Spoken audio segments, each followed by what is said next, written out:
Dark Lord of the Sith visits Jabba the Hutt in Darth Vader Issue 1. Vader goes to Tatooine to see Jabba the Hutt. He comes to Jabba asking for a favour since Palpatine wants him to broker a deal with the crime lords of the Outer Rim, sort of like gain Imperial control over the Outer Rim, since the Outer Rim's sort of, wild, and, all the smugglers and, bounty hunters and everything. Of course, Jabba isn't too happy that Vader is there since he arrived a day early, and some of his goons attack the Dark Lord, and of course no match for the Dark Lord, and he dispatches of them quickly. Earlier in the Imperial Palace we see sort of like a flashback of Vader being summoned to Palpatine's chambers in the now destroyed Jedi Temple. And they sort of explain what happened on Simoon, which happened in the events of the first 2 issues of the main Star Wars book. Palpatine tells Vader that Moff Taggle, who was the guy from Episode 4 that Vader actually strangles on the Death Star, is still alive. He wasn't on the Death Star when it got destroyed, and he's sort of now like the Grand Moff, since all the other Moffs were on the Death Star when it destroyed. He's now sort of in charge, and Vader will report to him. However, Vader must first make a trip to Jabba and make the whole deal with the Outer Rim thing. Vader arrives on Tatooine earlier than he anticipated and meets with Boba Fett and a Wookiee bounty hunter. He wishes them to hunt down Luke and the Millennium Falcon, since he's still interested in finding out how this rebel got hold of his old lightsaber, since in this he actually recognizes it as his old lightsaber. He also wishes them to capture the agent or type of spy that Palpatine was meeting with when he left Coruscant.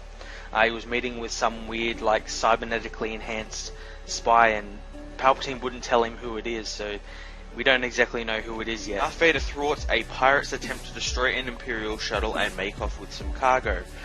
He discovers the pirate corvette was actually all robotic. It didn't actually have any people on it. Grand General Taggle plans to repair the damaged corvette and use it to find the source of the pirates. He also commands Vader to lead the party to find the pirates' base. He also assigns an Imperial officer to Vader, who will report back to him on every move Vader makes. Vader, of course, isn't very happy with this, but goes along with it anyway. Vader's party takes the corvette, the pirate base, and begins taking it over. The pirates, however, prove to be a bit of trouble when they use droidicars to stop the Imperials. Vader manages to destroy the pirates and gather the information he came to before the station blows up. Vader also finds out that the officer that was assigned to him was the one who was actually leaking information about Taggle's cargo routes, and Vader actually ends up killing him, and he sort of reigns it over Taggle a little bit. I love that even though Vader is, under command of Taggle, that he, still reigns over him. He still shows that he's still imposing. He's still this big guy who's, everyone's still kind of frightened of. Vader builds an army in Darth Vader issue 3. In Kalahadin space, a woman named Dr. Aphra bypasses a bunch of high-tech security measures to break into a vault which contains a device called the 000 personality matrix. But on her way out she trips the alarm, which causes her to be caught by some battle droids and a Polis Massian named Zane. At this moment, Darth Vader arrives in his starfighter and begins to attack the battle droids and the Polis Massian. Aphra escapes, but Vader catches up to her, demanding her help. Vader and Aphra return to her ship, the Archangel. It's here that Vader says that recently he destroyed some of her battle droids, which he did last issue when he invaded a pirate base, and he was very impressed with them. Taking the 000 personality matrix, which apparently is a very powerful but glitchy part of a droid, Vader unlocks it for the Doctor, who then installs it into a protocol droid, which she then activates. Calling itself 000, the droid says it specializes in translations, etiquette, and torture. Dr. Aphra sets it herself and Vader up as its master and quote-unquote friendly targets. Digging through another pile of junk, Aphra gets the astromech droid called BT-1, which is actually quote-unquote called a blastromech. And it's a specialized assassin droid which apparently wiped out a Tarkin Initiative base that it was stationed at, and then ejected itself into space to be found by someone else. And that someone who found him was Dr. Aphra. Finally, after activating the droid, Vader discusses what he requires of the Doctor. Since being demoted, he no longer has any command of an army, or he doesn't have an army at his beck and call. So he requires a new one. So that's why he's come to Dr. Aphra. He wants Dr. Aphra to build him an army of droids and assassins that he can use. To fill this request, Aphra says they must take a journey to Geonosis, since Vader builds a droid army in Darth Vader issue 4. So arriving on Geonosis, Vader, Aphra and the droids continue to try and find a droid factory, or an intact droid factory that they've heard rumours of being on the planet. They enter a cave and are confronted by a bunch of battle droids that have actually been made to look like Geonosians, and these things actually look really scary. If they had them in the movies, they would be frightening. Their droids quickly dispatch of these. They've got the astromech droid that's, a killer. Kind of reminds me of HK-47. They continue along their journey and are confronted by the Geonosian Queen. The Geonosian Queen asks why Vader's here, and haven't the Empire taken enough from her people, which is really weird because, the Empire sterilized a whole fucking race. They've only done that a couple of times. They've done that with the Fallings, at least in the expanded universe, and they've done it with the Lasants, the Zebs from Rebels people. So they only do it every now and then, but they sterilized a whole fucking group of people. Vader jumps down and ignites his lightsaber, fighting some of the droids, which are then killed by the astromech droid. He then takes his lightsaber and cuts the Queen free from her mechanical womb that she was creating these droids from, and in so doing, taking the actual machine itself. He then calls in his starship, which is actually Padme Amidala's starship from Star Wars Episode 1, that he has obviously taken, and he retreats back up to Aphra's ship. It's here that they are confronted by the bounty hunter, the Wookiee bounty hunter Vader employed to find out who the spy was in his Master's Court, the one from, I think, issue 1, where he met him in Emperor Palpatine's throne room. The Wookiee has actually caught the spy, and they are going to try and find out his location of his headquarters and who he's working for and who he's working with. Vader then hands him off to his protocol droid, which uses its torture capabilities to excise the information from him. And it's here we find that Vader actually has people who are looking to take his place, basically.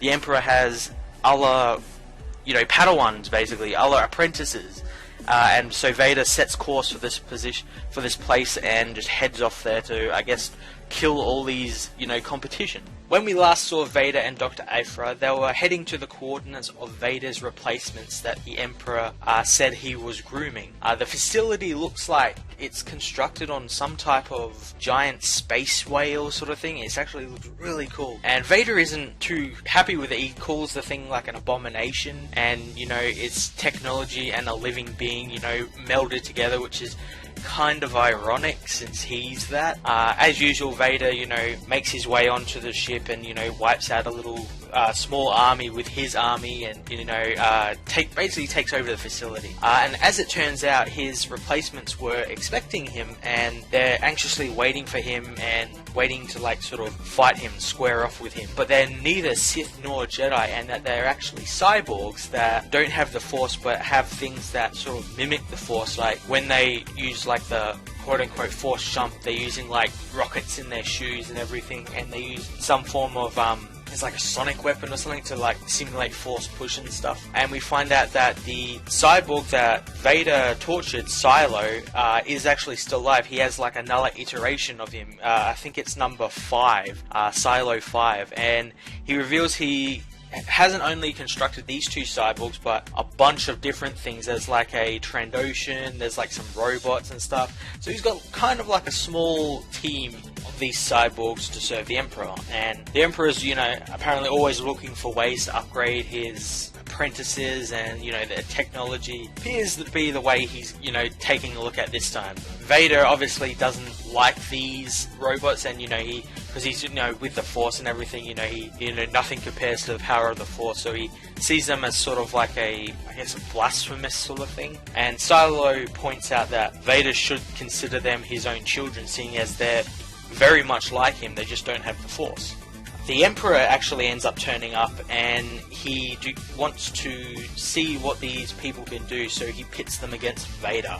So yeah, this was a pretty cool issue. I originally thought when I first saw the cover, and I know a lot of people did because there was a lot of websites that were actually running this story, but the lightsabers really hinted at that it could be Quinlan Vos and Asajj Ventress, since the lightsabers on the cover that were facing Vader were the exact same ones that they have in that new novel that's coming out, Dark Disciples. Everyone thought it might have been them, but I actually think this is way cooler, and it actually sort of fits in with what the Empire does, because in like the old canon, the Empire was sort of doing all these experiments, trying to come up with new forms of beings that could fight in their war. There was actually a young children's novels called Galaxy of Fear, which had a bunch of people and main characters of Star Wars sort of going and finding all these different places where the Empire had all these sort of tests and everything. There was a planet that ate people, there was a cloning facility, there's all these really cool stuff.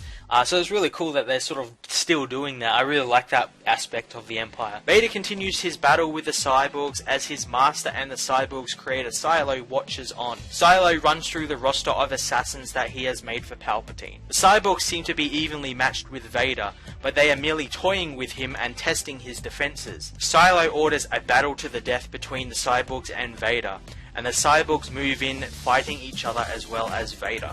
Trandoshan that fights Vader is easily picked apart by him, only to be killed by another cyborg before Palpatine orders a ceasefire. Vader isn't too happy with this since someone actually took his kill. Palpatine orders Vader to accompany him around the facility. Palpatine isn't too impressed by what Vader has been doing by building up an army. Vader says that these cyborgs are an abomination to the Force and are heresy, to which Palpatine says Vader is no different, seeing as Vader is more machine now than man. He has made these cyborgs because he thinks the dark side is strength, and the strongest people will prevail, so Vader has to prove himself that he is the strongest. Heading back to his ship, Dr. Aphra tells Vader Boba Fett is waiting for him. Meeting with Fett, Fett tells Vader that he caught the boy that Vader sent him after, but he got away. He did, however, learn the boy's name was Skywalker. Learning this angers Vader, seeing as his master told him that his wife and child died.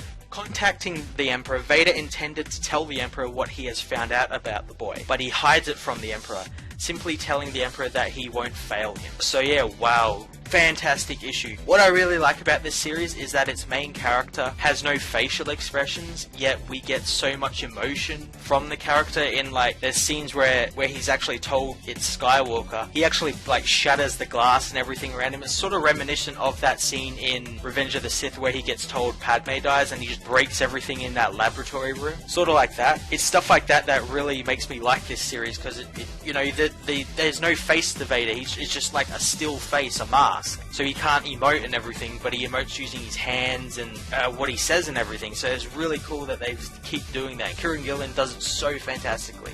What's also really cool is that this ending actually ties in with the main Star Wars book, because it's the exact same ending.